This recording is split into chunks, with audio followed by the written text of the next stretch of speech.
Avec Jean-François, on le voit, puis on en parle tellement souvent dans ce téléjournal, des entreprises qui peinent à trouver des employés. La région réussit quand même à attirer des travailleurs étrangers temporaires, mais on ne reçoit pas toujours la juste part de l'immigration. C'est le principal constat d'une analyse économique publiée ce matin par Québec International. Et par juste part, on parle d'une part qui correspond à notre poids démographique. On le sait, Montréal a un pouvoir d'attraction très important sur les immigrants. Voyez les chiffres de 2015 à 2020.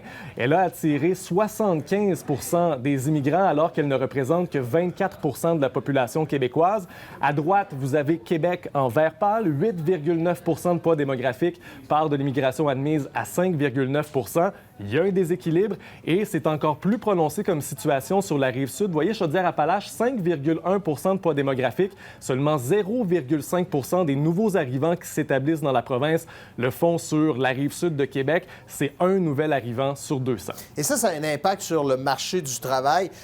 On n'arrive pas à avoir assez d'employés pour remplacer ceux qui partent à la retraite. Exact. Le Québec International utilise pour l'illustrer l'indice de remplacement. C'est le nombre potentiel de jeunes prêts à entrer sur le marché du travail, les 20-29 ans, par rapport au nombre potentiel de personnes en âge de prendre leur retraite, les 55-64 ans.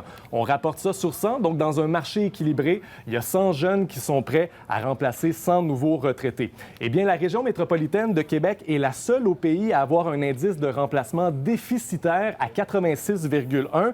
Et si on pose notre loupe uniquement sur Chaudière-Appalaches, c'est encore plus bas à 66,2.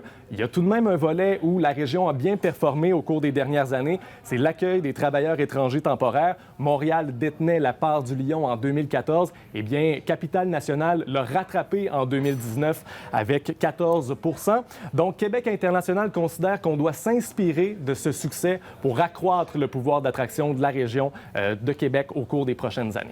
Merci Jean-François. Bonne soirée.